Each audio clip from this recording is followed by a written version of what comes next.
retrouver sur cette nouvelle vidéo d'un genre un peu particulier. En octobre 2019, nous sommes partis en famille, en Israël, à Tel Aviv, pays de mes origines. Mon voyage n'est en rien une ode à la politique israélienne, ni encore moins à l'armée, et aux souffrances qu'ils infligent aux pays limitrophes. Comme la majorité d'entre vous, je suis opposée à tout ce qu'il se passe au niveau du gouvernement israélien depuis de nombreuses années. Cette vidéo ne parlera donc pas de la situation politique du pays. Elle ne sera pas un vlog de notre voyage, ni un documentaire sur le pays. Je suis israélienne, et j'en ai presque honte au vu des débats houleux que cela engendre et de toute la malveillance que cela soulève. Ici, j'ai une partie de ma famille, de mes racines. Ici, j'ai des souvenirs d'enfance, bien que je n'y ai jamais vécu et que je n'y sois venue finalement qu'en vacances. Je ne suis pas croyante. Ça me semble important de le préciser lorsque l'on visite un pays où la religion a une réelle importance et un impact bien souvent extrême et pas toujours positif. J'ai traversé les rues pavées, découvert une fête religieuse que l'on célèbre d'une très belle façon. J'ai goûté des plats délicieux et des saveurs typiques. J'ai plongé dans l'eau salée de la mer avec mes enfants. J'ai tenu mon amoureux par la main dans chaque quartier d'une ville que je commence à bien connaître. J'ai retrouvé le goût de ma langue maternelle, l'hébreu, qui avec le temps s'était échappé de mes souvenirs. Elle me manque désormais, parce que la culture est une richesse et que j'ai une envie profonde de partager mes acquis avec mes enfants. Au cours de ce voyage en famille, j'ai pris soin d'emprunter des images, des morceaux de vie, des bouts de rien, pour vous illustrer avec mon regard, avec mes mots, tout ce qu'évoque la vie israélienne à mes yeux, sans parti pris, sans débat, sans m'en tenir à l'image que nous offrent les médias d'un pays qui a vu grandir mon père, mon frère, ma sœur et tout un pan de ma famille. À l'aéroport, lors de notre arrivée sur le sol israélien en avion, les palmiers et le sable nous accueillent. Les tempêtes de sable sont monnaie courante ici, et cela donne un aspect sale aux voitures, aux bâtiments et aux rues. Nous avons séjourné dans un grand appartement, créé par une architecte pour ses enfants et elle. Un endroit décalé, lumineux, vivant. Mon conjoint, armé d'une banquette, d'un vieux matelas et de quelques bricoles, a créé un lit cododo pour nous permettre à Nao, lui et moi, des nuits sereines. Willow et Eileen, eux, dormaient dans une chambre d'enfants, remplie de souvenirs, de jeux, de trésors, et surtout remplie de l'identité des deux petites propriétaires. Nous partagions l'appartement avec mes parents, ma maman et son amoureux considérés par mes enfants comme leur grand-papa, et par moi-même comme une figure paternelle. Nous avions une grande terrasse aménagée, sur laquelle chaque matin à l'aube, je me retrouvais avec les enfants pour permettre aux autres de dormir quelques instants de plus. Je les vois encore, crier de joie, se jeter sur les skateboards et les ballons, ou lire dans un calme serein leurs livres, avachis contre moi ou contre ma mère. Avant même de quitter l'appartement pour la première fois, nous étions dans une atmosphère différente. La chaleur était supportable vu la saison, mais nous passions d'une dizaine de degrés en Suisse à 30 degrés avec 65% d'humidité sur le sol israélien. L'air y est lourd et chargé. Nous perdons nos repères en ouvrant le frigo. Moi qui adore lire et me nourrir des mots, rien n'est écrit en anglais. La majeure partie des aliments est un mystère pour mon chéri et moi, et nous cuisinons à tâtons, en cherchant des épices dont nous ne connaissons rien. L'hébreu a beau être ma langue maternelle, je n'ai jamais su l'écrire ou le lire. J'ai pourtant suivi des cours étant enfant, mais ça ne m'a rien apporté. Petit à petit, les mots, les expressions, les phrases se sont échappés de ma conscience pour n'être plus qu'un souvenir. Lorsque j'ai appris le français, petite fille, j'ai laissé échapper l'hébreu par manque d'exercice. Je le regrette désormais amèrement. Ici, difficile de trouver des légumes issus d'agriculture biologique. Les magasins regorgent pourtant de fruits et de légumes frais, dont une bonne partie que nous n'avons même pas la chance de trouver en Suisse. Évidemment, les fruits exotiques sont partout, sous toutes les formes. Durant notre séjour, nous avons découvert Yom Kippour, une fête religieuse appelée le jour du grand pardon, durant laquelle toutes les règles de vie sont bousculées. Les gens ne travaillent pas, tout est fermé, les restaurants, les magasins. Les gens ne sont pas autorisés à conduire de voiture. Les rues sont donc désertées par les véhicules. Aucun bruit sur les routes. L'aéroport n'est d'ailleurs pas en fonction. Aucun avion n'atterrit ni ne décolle. Les enfants ont congé. Durant 25 heures, il est impossible de prendre un taxi, de sortir manger ou encore de partir en voyage. La vie ne s'arrête pas pour autant. Au contraire, tout semble devenir plus vrai. Les routes principales sont prises d'assaut par les familles de marcheurs, par les enfants en vélo, par les trottinettes électriques. Les chiens, libérés de leur laisse, courent au milieu des routes et des rues. Les enfants jouent. On croise des poussettes au milieu de la chaussée, alors que normalement il n'y a ici que bus, voitures et motos. On se dirige donc en direction du bord de mer.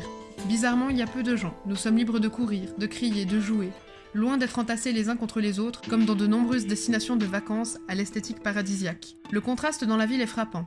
Notre appartement se situe dans un quartier relativement agréable, moderne et plutôt esthétique.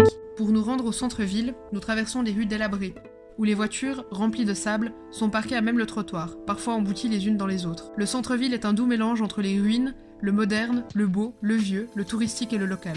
En s'approchant du bord de mer, ce sont les hôtels de luxe qui jonchent les rues. Les petites enseignes locales ont déserté les lieux pour laisser place aux restaurants qui présentent de la nourriture étrangère, française, asiatique, indienne. On sent que tout ici est fait pour nous donner l'illusion d'un paradis. Sur la plage, en observant Tel Aviv, on n'aperçoit que des hôtels de luxe et des bâtiments aux formes originales et esthétiques. Comme si ici, nous n'étions plus que des touristes, accolés les uns aux autres, sans aucune réelle conscience de la vie israélienne. On a le sentiment d'entrer sur une carte postale. Le sable est brûlant, la mer a une température agréable. Lorsque mes pieds touchent enfin l'eau de mer, mon cœur d'enfant refait surface et j'ai envie de sauter dans les vagues avec mes enfants, sous leurs hurlements de rire. Ici, nous sommes entourés de tout ce qui fait Tel Aviv. Les habitants venus profiter en famille d'un pique-nique. Les étudiants débarrassés de leurs vêtements militaires ou de leurs obligations, qui rigolent à gorge déployée en fumant des joints. Les touristes russes, italiens, américains, français, qui parlent tous dans la langue qui leur est propre, créant une joyeuse cacophonie de gens heureux et détendus. Les chiens en liberté courent sur la plage, urinent parfois sur un château de sable d'enfants, et rejoignent leur maître dès que ce dernier les rappelle. Tout est naturel, positif et léger. Ici, les chats sont pour la plupart sauvages. Ils sont probablement bien plus nombreux que les habitants, blessés, amaigris, à la recherche de contact ou au contraire très en forme et agressifs.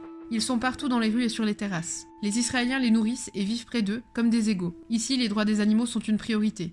Le pays est reconnu pour son respect du droit des animaux. La cruauté animale n'a que très peu de place, contrairement à l'Europe. Cependant, la quantité de chats sauvages est impressionnante et ne cesse de croître en l'absence de stérilisation. Lors de notre voyage, nous sommes allés rejoindre ma sœur, son conjoint et leurs 2 filles dans un parc au centre de Tel Aviv. À l'entrée, une association en faveur des animaux avait ramené des cages remplies de chiots et de chatons malades pour sensibiliser les passants et tenter de récolter des fonds pour leur venir en aide. Je dois avouer que l'image de ces animaux en piteux état, enfermés dans des cages au centre d'un parc où les gens se pressaient pour les apercevoir, était plutôt dérangeante. Le combat LGBT a également une place importante et ambivalente en Israël et en particulier à Tel Aviv, où la vie est très riche et diversifiée. Tel Aviv est une ville vivante, où de nombreux touristes viennent faire la fête, découvrir les plages, mais également les bars et les boîtes de nuit au centre-ville. Il existe plusieurs centres gays à Tel Aviv. Des restaurants, des communautés, des boîtes de nuit. Le pays tend à être gay-friendly au maximum. Cependant, dans les faits, la moitié de la population considère encore l'homosexualité comme une maladie, et les crimes réalisés contre l'homosexualité arrivent encore tous les jours. Quoi qu'il en soit, la ville est connue pour son ouverture d'esprit, et les touristes gays sont nombreux à venir faire la fête ici. Tel Aviv est une ville très particulière. Habituée aux quartiers bien définis en Suisse, entre les rues pauvres de banlieue, les zones industrielles ou commerçantes et les quartiers résidentiels huppés que l'on différencie du premier regard, ici, on se sent vite un peu perdu. La configuration de la ville est très géométrique, totalement quadrillée, comme New York. En traversant une rue, on peut traverser la ville tout entière. À gauche, on aperçoit des buildings vitrés flambant neufs, à droite, des vieilles bâtisses mal entretenues, des câbles électriques apparents, partout, et les boîtiers des climatiseurs accrochés partout aux fenêtres. Cela me fait penser à un bricolage d'enfant. Face à nous, un bâtiment aux allures plus modernes, avec une pancarte, laissant apercevoir ce à quoi devrait ressembler le quartier d'ici quelques années. Tout est désordonné, riche et varié. On sent que la culture du pays est très présente, mais qu'il existe une profonde envie d'évoluer. De nombreux quartiers promettent de devenir luxueux et entièrement neufs d'ici quelques années, et lorsque l'on aperçoit les familles en train de rire autour d'un repas sur le balcon de leur vieux bâtiment, on se demande un peu quel sera leur avenir lorsque leur habitation sera détruite pour devenir un havre de modernité. Les voitures sont souvent dans de drôles d'état, remplies d'une couche de sable, boueuse et abîmée. On aperçoit une vitre de remplacement, un rétroviseur retenu par une couche épaisse de scotch de carrossier. On croise très peu de voitures de luxe. Les voitures sont parquées n'importe où, n'importe comment, sur les trottoirs, les unes dans les autres. Ma mère dit sur le ton de l'humour qu'au lieu de se parquer les uns près des autres, les Israéliens ont une légère tendance à se parquer les uns sur les autres. J'ai souvent croisé des reportages sur Tel Aviv. Parfois on y montre la guerre, l'extrémisme de la religion, le tourisme dans Jérusalem. Parfois on y montre les hôtels de luxe, les plages de sable remplies de touristes blonds et musclés, et les boîtes de nuit, les rooftops et les bars branchés. On n'y montre jamais de juste milieu. La vie à Tel Aviv, selon moi, ne ressemble en rien à tout ça. La vie ici est simple, fluide, évidente et communautaire. Les enfants ont une place importante ici. Les rues sont remplies de papas qui portent leur bébé en préformé et de mamans qui allaitent sur les bancs, allongées dans l'herbe et devant la devanture de magasins. Je me suis amusée du nombre de pères qui prennent très à cœur leur rôle et se promènent seuls ou en bande organisée de papas, avec leur enfant en poussette, à la main ou en portage. Je n'ai jamais rien vu de comparable en Europe. Le jour de notre arrivée, au restaurant, je voyais des mamans entre copines dans une place de jeu. L'une d'elles avait son fils aux cheveux longs, d'environ 3 ans et demi, au sein, en train de téter, pendant que ses frères prenaient leur goûter. Cette image, simple, évidente et rassurante, m'a fait frissonner. Tout est pensé pour les enfants ici. Les trottoirs sont accessibles en poussette et donc également en chaises roulantes. Les enfants sont accueillis partout comme des rois. Les restaurants sont prévus pour les enfants. Les centres commerciaux regorgent de petites places de jeu, de lieux de détente, de pièces d'allaitement et de changes confortables avec des fauteuils, des canapés et du calme. Dans chaque quartier, il y a une énorme place de jeu totalement ombragée à l'aide de toiles de tente pour ne pas que le soleil soit agressif. D'ailleurs, près de la majorité des places de jeu pour enfants, il y a également un lieu clos réservé aux chiens où ils peuvent courir, jouer entre eux pendant que leur maître se repose sur des bancs. L'ambiance dans les rues est détendue, familiale, simple. On a le sentiment que les gens vivent les uns avec les autres dans une gigantesque communauté. J'ai rencontré beaucoup d'humanité ici, que je ne retrouve bien souvent pas en Suisse. Les gens vivent ensemble et ne ressentent pas le besoin de se monter les uns contre les autres. Ils vivent déjà dans une situation des plus complexes d'un point de vue politique. Déjà lors de notre précédent voyage, j'avais pu constater la force de la conscience collective, dans les quartiers arabes ou mixtes, où les gens vivent ensemble, juifs et musulmans confondus. Ils sont voisins, amis, collègues, connaissances. La haine représentée souvent dans les médias français, concernant les rapports entre les différentes religions en Israël, n'existe pas à Tel Aviv. Il y a bien évidemment en Israël de nombreux endroits bien plus extrémistes et agressifs envers les peuples qui n'ont pas la même religion qu'eux. Cependant, ici, sous mes yeux, je n'ai vu que de la bienveillance. En me promenant dans les rues, j'ai le cœur lourd. J'ai le sentiment que les gens profitent pleinement de leur vie en attendant la prochaine catastrophe. En étant aussi ouvertement bienveillants avec leurs enfants, ils préservent l'avenir d'un pays qui n'en aura peut-être pas. Ce sont des sensations très ambivalentes.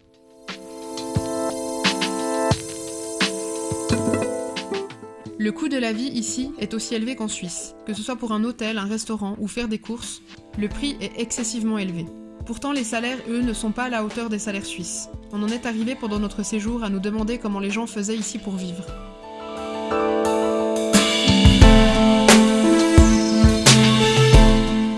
En Israël, les plats typiques sont nombreux et tout aussi délicieux les uns que les autres. Il y a les falafels et les shawarma que l'on connaît aussi bien chez nous. Il y a le lébanais, un fromage frais très simple, les shakshuka qui sont à base de tomates et d'œufs. La challah est une brioche sans beurre à l'aspect similaire à notre aise suisse. Le hummus, cette pâte de pois chiches très souvent consommée en apéro ou en plat. La halva est une friandise très souvent consommée ici. C'est à base de sésame, sucré et parfumé à plusieurs sortes de parfums. C'est ce que je comparerais au nougat que l'on connaît ici, bien que le goût ne soit pas vraiment comparable. Le jus de grenade est également une spécialité qui se retrouve dans tous les coins de rue, pressé frais. Les spécialités israéliennes sont souvent inspirées d'autres pays, et nos papilles se régalent de saveurs qu'elles ne connaissent pas ou très peu. Les petits déjeuners se constituent souvent d'œufs au plat, de pita et de salades de tomates et de concombres. Ce sont souvent des plats à partager à plusieurs autour d'une même table. Des bols remplis de légumes, de sauces diverses et variées, de salades ou encore d'omelettes, où chacun se sert à sa guise. Encore un retour à l'esprit communautaire très fort qui se trouve en Israël. Tout nous montre que l'individualisme n'a pas sa place, et je trouve ça magnifique dans un pays où l'État est aussi négatif. Le peuple, lui, se soude par de petites actions, naturellement, comme une évidence. En Suisse, il y a un esprit chacun pour soi, très prononcé. Les gens vivent isolés ou simplement entourés de leurs proches. Il n'y a pas cet esprit de communauté, où chacun peut compter sur chacun. En Israël, on a une facilité déconcertante à être végétarien ou vegan. Les propositions de plats qui respectent les animaux sont nombreux et délicieux. Certains restaurants en font même leur fonds de commerce, et les gens sont très clients de ce genre d'alimentation respectueuse. Un matin, les enfants se sont levés très tôt, et nous avons décidé de partir tous les 5 en direction de Yafo. Yafo, c'est la partie sud de Tel Aviv, un lieu rempli de culture, où le temps semble s'être arrêté.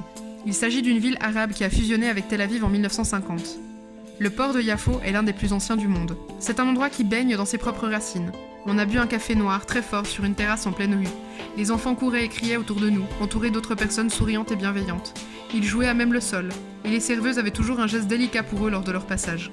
Nous avons déambulé dans les rues, entre les petits commerces de luxe, les bazars, en piteux état, les bijouteries délicates, soignées et précieuses, et les marchés.